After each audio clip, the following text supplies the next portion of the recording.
I've talked a lot about using polynomials to approximate functions. But what I want to do in this video is actually show you that the approximation is actually happening.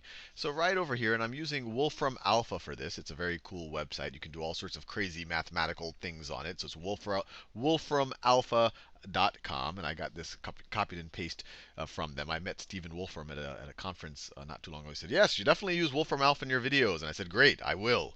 And so that's what I'm doing right here. And it's super useful because what it does is, and we could have calculated a lot of this on our own or even done it on a graphing calculator, but you literally can do it just with one step on Wolfram Alpha, is see how well we can approximate sine of x using you could call it a Maclaurin series expansion, or you could call it a Taylor series expansion at x is equal to 0, using more and more terms, and having a good feel that for the fact that the more terms we add, the better it hugs the sine curve.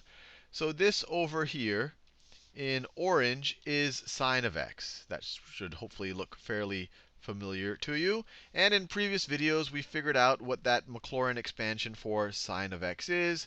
And Wolfram Alpha does it for us as well. They actually calculate the factorials. 3 factorial is 6. 5 factorial is 120, so on and so forth. But what's interesting is here is you can pick how many of the approximations you want to graph.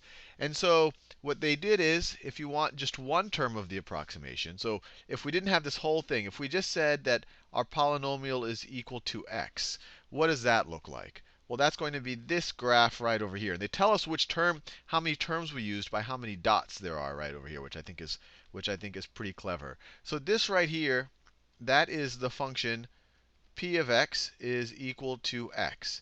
And so it's a very rough approximation. Although for sine of x, it doesn't do a bad job. It hugs the sine curve right over there, and then it starts to veer away from the sine curve again. You add another term. So if you have the x minus x to the third over 6, so now you have 2 terms in the expansion. So, or I guess we should say is that we're up to the third order term, because that's how they're numbering the dots. Because they're not talking about the number of terms. They're talking about the order of the terms. So they have 1 dot here because we have only one first degree term. When we have 2 terms here, since we kind of, when you do the expansion for sine of x, it doesn't have a second degree term. We now have a third degree polynomial approximation. And so let's look at the third degree. We should look for 3 dots. That's this curve right over here. So if you just have that first term, you just get that straight line. You add the negative x to the third over 6 to that x. You now get a curve that looks like this. Now gets a curve that looks like this. And notice, it starts hugging sine a little bit earlier, and it keeps hugging it a little bit later. So once again, just adding that second term does a pretty good job. It hugs the sine curve pretty well, especially around smaller numbers. You add another term, and now we're at an order 5 polynomial right over here. So x minus x to the third over 6 plus x to the fifth over 120. So let's look for the 5 dots. So that's this one right over here. 1, 2, 3, 4, 5. So that's this curve right over here. And notice it begins hugging the line a little bit earlier than the magenta version, and it keeps hugging it a little bit longer. So then it keeps hugging it a little bit. It keeps hugging it a little bit longer, and then it flips back up like this. So it hugged it a little bit longer. And you can see, I'll keep going. If you have all these first 4 terms, gives us a 7th degree polynomial. So let's look for the 7 dots over here. So they come in just like this.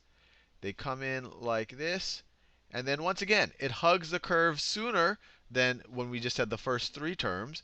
And it keeps hugging the curve all the way until here. And then the last one, if you have all of these terms up to x to the 9th, it does it even more. You start here, hugs the curve longer than the others, and goes out.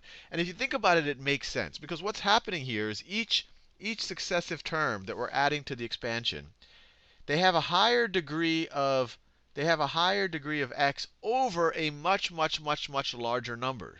So for small x values, so when you're close to the origin, for small x values, this denominator is going to overpower the numerator, especially when you're below 1, because when you take something that has absolute value less than 1 to a power, you're actually shrinking it down.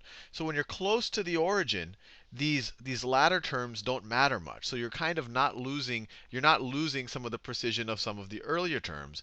When these tweaking terms come in, these come in when the numerator can start to overpower the denominator. So this last term, it starts to become relevant out here. It starts to become relevant out here, where all of a sudden x to the ninth can overpower 362,880. And the same thing on the negative side.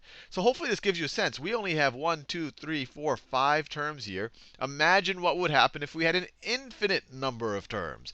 I think you'd get a pretty good sense that it would kind of hug the sine curve out to infinity.